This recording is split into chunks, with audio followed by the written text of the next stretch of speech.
YCP నేత మాజీ MLA Bolla బ్రహ్మనాయుడుపై Vinukonda TDP నేతలు తీవ్ర ఆరోపణలు చేశారు.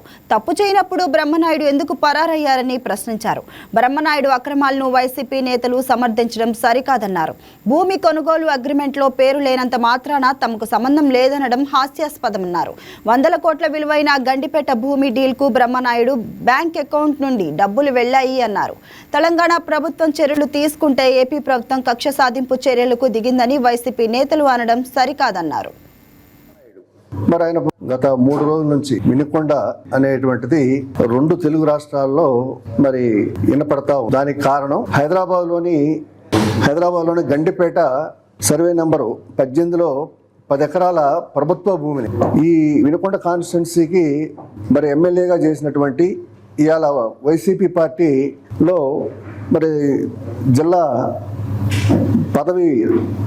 పదవిని అనుభవిస్తున్నటువంటి బొల్లా బ్రహ్మనాయుడు మరి ఆయన 10 ఎకరాల భూమిని అది ప్రభుత్వ భూమి అని తెలిసి కూడా దాన్ని కొనుగోలు చేయడానికి మరి దాంట్లో 8 కోట్ల రూపాయలు మరి ట్రాన్స్ఫర్ అనేటువంటిది జరగడం జరిగింది. ఇదంతా అధికారికంగా ఉన్నటువంటి విషయం.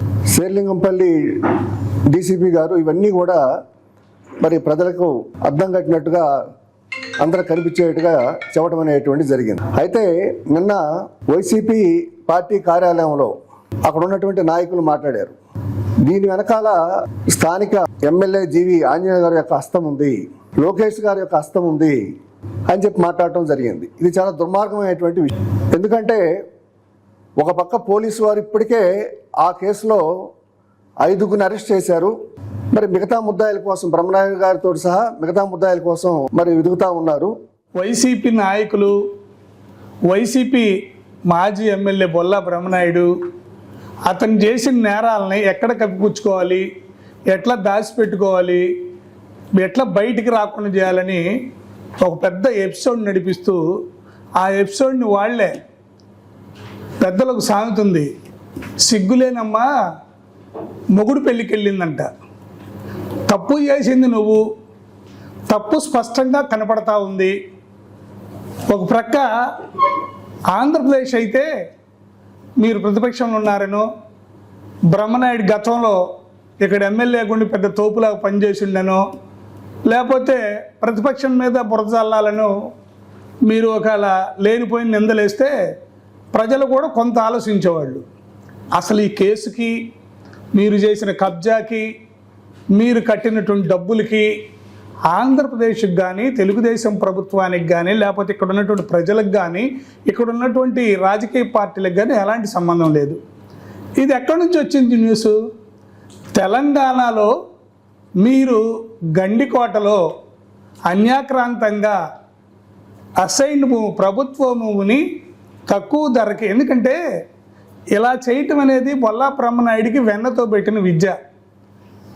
ఇక్కడ లోకల్గా నువ్వు చిన్నవి చేసి జనానికి అందరికీ తెలుసు. నువ్వు అధికారంలో ఉంటే నేను ప్రశ్నిస్తే అసలు మీ పార్టీ చేసిన పందా అంతా ఎవరైనా ప్రశ్నిస్తే వాళ్ళ గొంతు నొక్కటమో, వాళ్ళని తీసిపోయి జైళ్ళల్లో వేయటమో, లేకపోతే వాళ్ళని అవసరమైతే మీ రౌడీలు గూండాలతో కొట్టించటమో, ఇది మీరు చేసినటువంటి పని. అయితే మీరేం చేశారంటే ఆంధ్రప్రదేశ్లో చేయాల్సిన వరకు చేశారు, ఇంకైపోయింది. మీ నాయకుడే లక్షల కోట్ల రూపాయలు బటన్ పేరుతో నొక్కి శిశు బ్యాంకులు వేసుకొని ప్రశాంతంగా ప్రజలతో నాకు పని లేదు, ఆస్తులు వచ్చినాయి, డబ్బులు వచ్చినాయి, నేను ఎంజాయ్ చేయొచ్చు అని ఉంది. పేట ఎంఆర్ఓ గారు గవర్నమెంట్ జీవోల్ని, గవర్నమెంట్కు సంబంధించినటువంటి హైడ్రా కమిషనర్ గారు రంగనాథ్ గారి సంతకాన్ని ఫోర్జరీ చేసి తప్పుడు డాక్యుమెంట్లు సృష్టించేసి ప్రభుత్వ భూమిని కాజేయడానికి కుట్ర పన్నారు అని చెప్పేసి కంప్లైంట్ ఇచ్చారు. పోలీసు వారి విచారణలో కీలక పరిణామం ఏంటంటే రాధాకృష్ణ అనేటటువంటి ఒక లాయరు వీటన్నిటికీ కూడా మూల కారణం అని చెప్పేసి అనేది ఇన్వెస్టిగేషన్ అనేది జరుగుతూ ఉంది. రాధాకృష్ణమూర్తి లాయర్ అనే అతను 9 కేసుల్లో ఆల్రెడీ ఇన్వాల్వ్ అయ్యారని, అతనికి నేర ప్రభావం ఉందని నేను చెప్పేసి అతనితోటి భూ లావాదేవీలు చేసినటువంటి పరిస్థితి ఇవాళ ప్రజలందరికీ తెలిసినటువంటి విషయమే. దీన్ని మభ్య పెడుతూ తెలుగుదేశం పార్టీ పుట్టకముందే ఈనాడు